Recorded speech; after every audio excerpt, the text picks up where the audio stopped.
Dear students, अपने previous lecture के अंदर हमने इंग्लिश क्लास 4 यूनिट नंबर 1 की रीडिंग की थी। आज हम इसकी एक्सरसाइज को स्टार्ट करने जा रहे हैं and the first thing is about reading and critical thinking skills. Answer the following questions. Question number 1 is there, what is one responsibility the writer took seriously in the morning. ऐसी एक कौन सी जिम्मेदारी थी जो कि राइटर, जो कि इस डायरी को लिखने वाला था, जो कि मेन प्रोटैगनिस्ट था, उसका मेन जो रिस्पॉन्सिबिलिटी सुबह उठने के बाद होती थी वो क्या होती थी। So the answer is he made his bed neatly. वो अपना बिस्तर साफ किया करता था, अपने रूम को क्लीन किया करता था। Question number 2 is who did the writer help during recess and why. Writer ने during the recess, break time के दौरान किसकी मदद की थी और क्यों मदद की थी। तो आंसर है ही हेल्प हिज इंजर्ड फ्रेंड। उसने अपने एक जख्मी दोस्त की मदद की थी, उसे चिट चैट किया था, उसे गपशप की थी।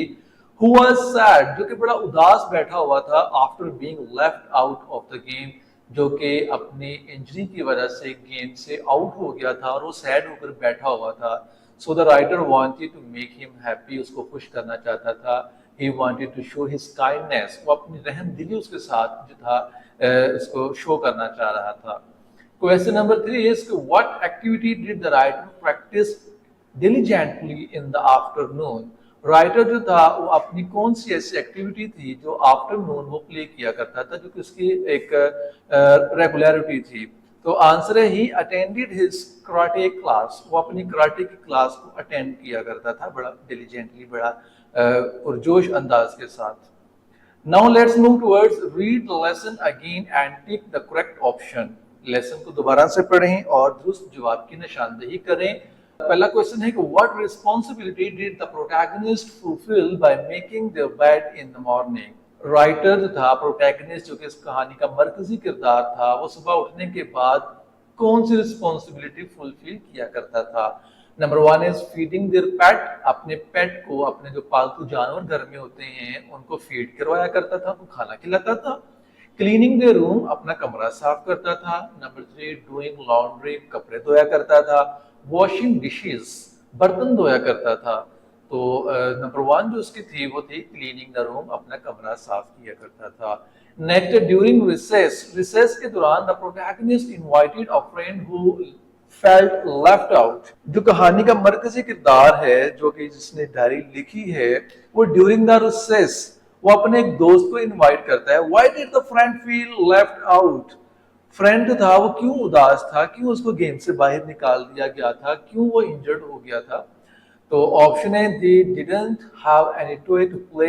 उसके जो फ्रेंड थे उसके पास खेलने के लिए टॉयज नहीं थे। Number 2 they were new to the school, वो स्कूल के अंदर नए आए थे। नंबर 3 है they didn't want to participate in games, वो गेम्स के अंदर पार्टिसिपेट नहीं करना चाहते थे। और लास्ट है they had an injury and couldn't join activities, वो इंजर्ड हो गए थे और वो एक्टिविटीज को ज्वाइन नहीं कर पा रहे थे। सो the right option is option number D, कि बिकॉज ऑफ इंजरी वो उसमें पार्टिसिपेट नहीं कर पा रहे थे। नेक्स्ट है in the afternoon the protagonist practice diligently in which activity. के मेन जो किरदार है, मरकजी जो किरदार है इस कहानी का, वो आफ्टरनून कौन सी एक्टिविटी किया करता था। ऑप्शन है painting, number 2 is swimming, number 3 is karate, number 4 is singing. So the right option is option number C. Now let's move toward vocabulary hunch. Read the following words with their meanings. The first word is responsibilities. Responsibilities mean tasks or duties that one is expected to carry out or complete.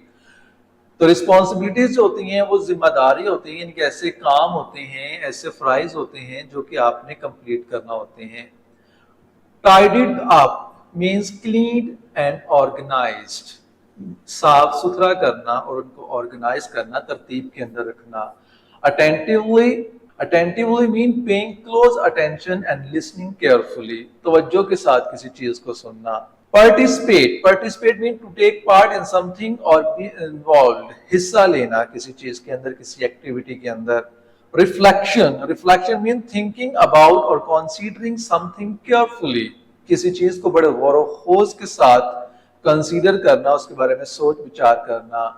Next one is protagonist. Protagonist mean the main character or person in a story etcetera, जो कहानी का मरकजी किरदार होता है, जिसको हम hero भी कहते हैं। The last one is fulfilment. Fulfilment means a feeling of satisfaction और अकॉम्प्लिशमेंट। फुलफिलमेंट का मतलब पूरा करना, किसी चीज पर पूरा उतरना, सेटिस्फाई हो जाना। Now let's move toward oral communication, sounds learning, word comprehension. Read and practise the following strategies about word comprehension. Word को किस तरह से कॉम्प्रिहेंड किया जाता है, किस तरह से उसको साउंड आउट किया जाता है, किस तरह से उसको बोला जाता है, इसकी यहाँ पर कुछ प्रैक्टिस करवाई गई है। फॉर एग्जाम्पल वर्ड है frog sounds, frog, FROG, frog. Blending, frog. Next word is ship, sheep, sheep. Blending, ship. Strategy number 2, separating into syllables, word syllables. आप इनके syllables करके, इनको divide करके into syllables आप इसको sound out कर सकते हैं। For example, word है butterfly, तो इसके syllables होंगे butterfly, butterfly. Similarly, elephant, elephant, elephant. Strategy number 3 is using the analogy. Word happy analogy. If you know how to read sappy, you can use the analogy to read happy because दोनों के similar जो है soundings हैं। अगर आप happy को pronounce करना चाह रहे हैं तो आप sappy को प्रोनाउंस करना पहले जो है उसकी प्रैक्टिस कर सकते हैं। Word jump analogy. If you know how to read bump, you can use the analogy to read jump. अब यहाँ पे हम फोकस पॉइंट में जाके देखते हैं कि when you come across a new word, try sounding out each letter or group of letters. जब आप किसी नए वर्ड का आपके सामना होता है, आप उसको पढ़ना चाह रहे हैं, तो पहले आप उनके लेटर्स को या ग्रुप ऑफ लेटर्स को पहले साउंड आउट करना सीखें।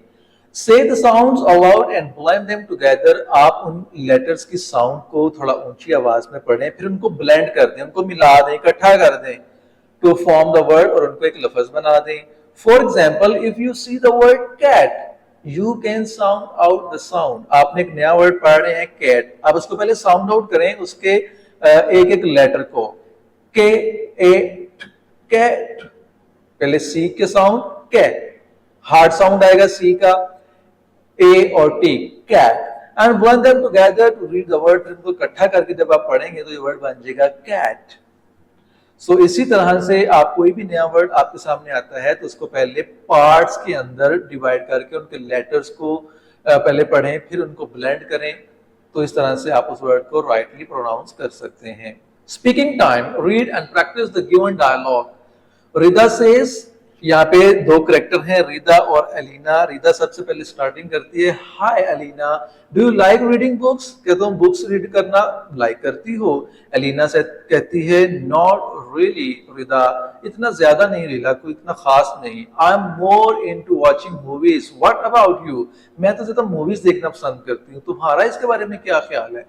रिदा कहती है, आई लव रीडिंग, मैं तो रीडिंग करने से मोहब्बत करती हूँ। इट्स माय फेवरेट हॉबी, ये तो मेरी पसंदीदा एक हॉबी है, मेरा मशगला है। What kind of movies do you like? आप किस तरह की मूवीज देखती हो? तो अलीना कहती है, I enjoy action and adventure movies, मैं जो डिफरेंट एक्शन मूवीज होती हैं या एडवेंचर मुख्तलिफ एडवेंचरस मूवीज होती हैं वो देखना लाइक करती हूँ। They are so exciting, do you like any movie? ये तो बड़ी एक्साइटिंग होती हैं, क्या तुम्हें भी कोई मूवीज पसंद है? तो रिदा कहती है, yes but I prefer fantasy movies, लेकिन मैं फैंटेसी टाइप जो मूवीज होती हैं ना, जो ख्याली किस्म की मूवीज होती हैं, जो कि नॉन फिक्शन होती हैं, मैं ऐसी मूवीज देखना लाइक करती हूँ। दे आर सो इमेजिनेटिव, इसके अंदर तो पहले इमेजिनेशन ही होती है, आपके ख्यालात होते हैं, तसव्वुरात होते हैं। एलिना कहती है, that's cool, what about sports? तुम्हारा स्पोर्ट्स के बारे में क्या ख्याल है? Do you play any? क्या तुम कोई प्ले करती हो? विदा कहती है, I am not a big fan of playing sports, मैं कोई इतनी बड़ी फैन नहीं हूँ स्पोर्ट्स खेलने की, but I enjoy watching tennis, लेकिन टेनिस मेरा अच्छा एक जो है खेल है जिसे मैं वॉच करती हूँ। How about you? तुम्हारा क्या ख्याल है?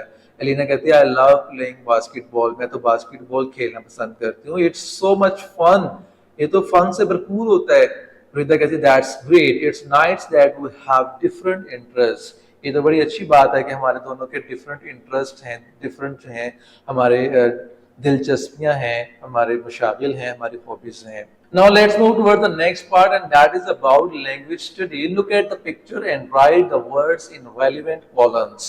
एक पिक्चर आपको नजर आ रही है, आपने इनमें से कुछ नेमिंग वर्ड्स डिस्क्राइब करने हैं, कुछ एक्शन वर्ड्स हैं और कुछ डिस्क्राइबिंग वर्ड्स हैं, आपने इनको फाइंड आउट करना है।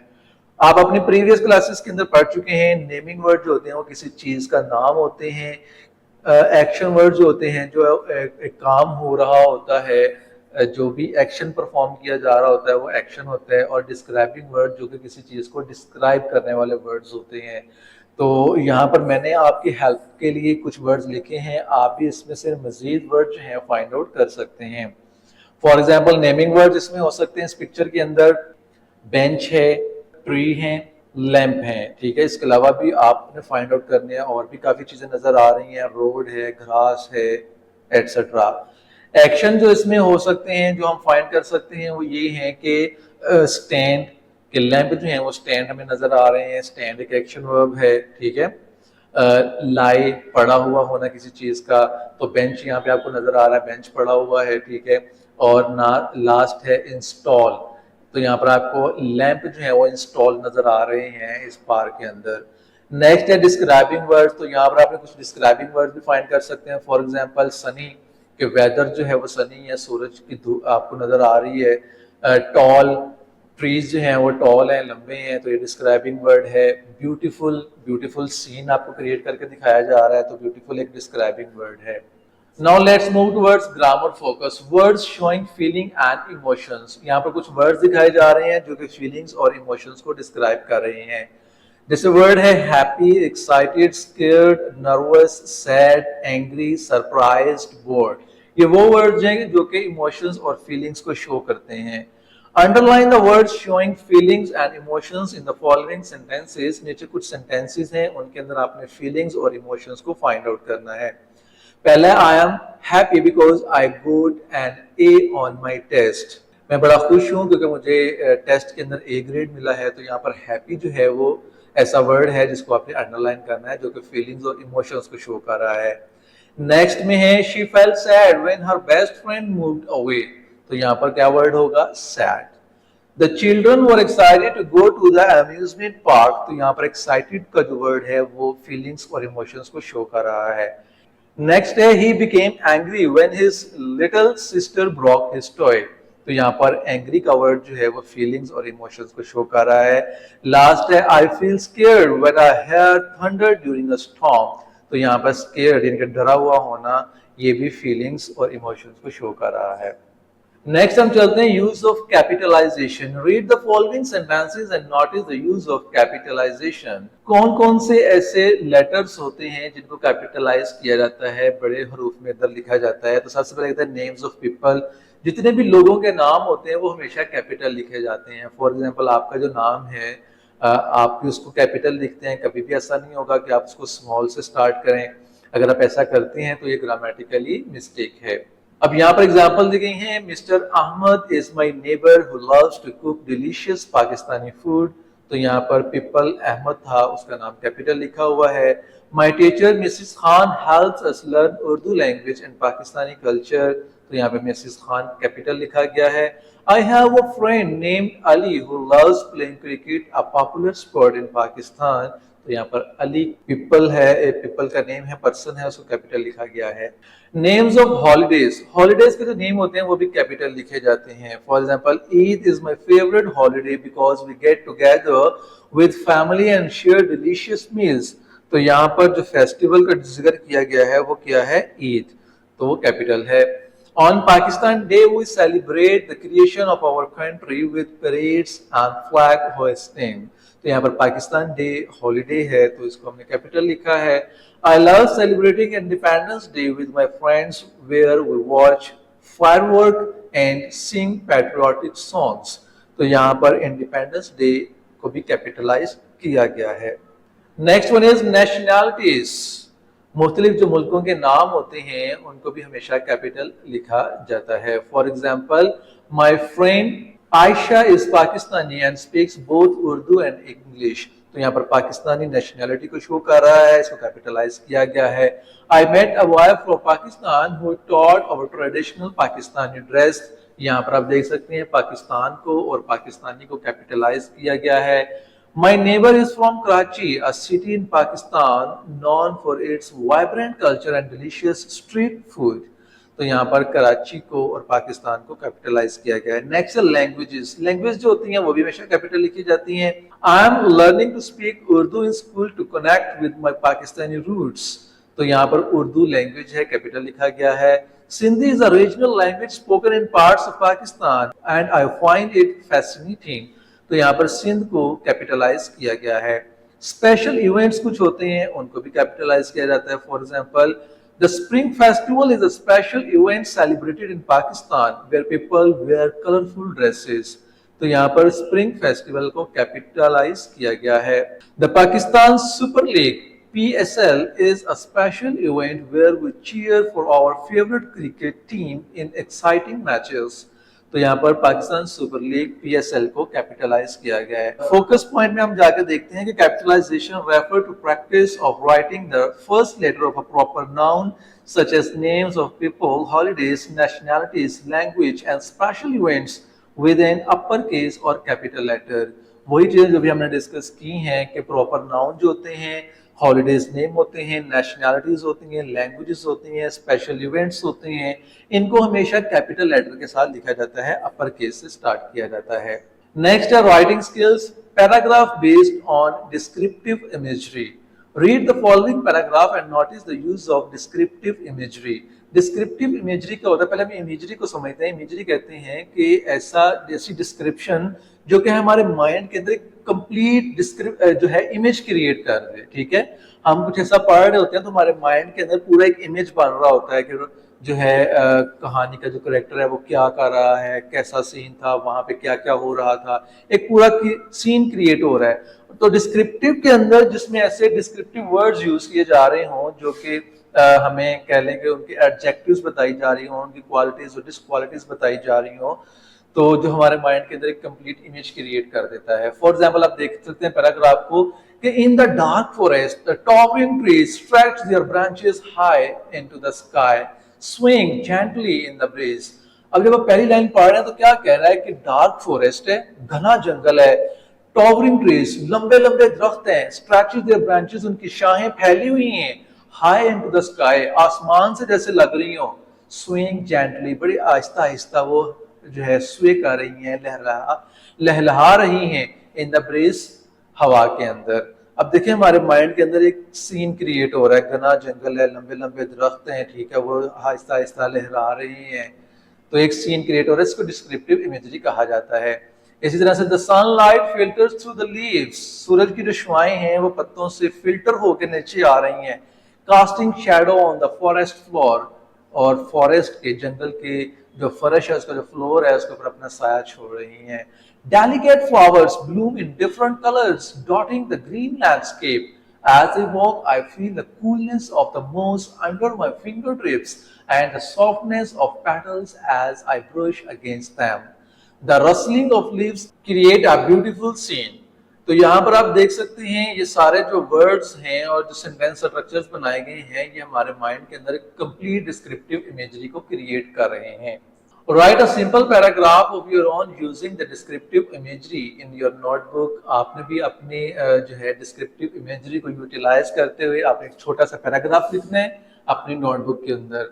तो मैंने आपकी हेल्प के लिए यहाँ पर कुछ सेंटेंसेस लिखे हैं, आप इसमें मजीद जो है इजाफा कर सकते हैं। For example, the sun went down colouring the clouds bright orange and pink.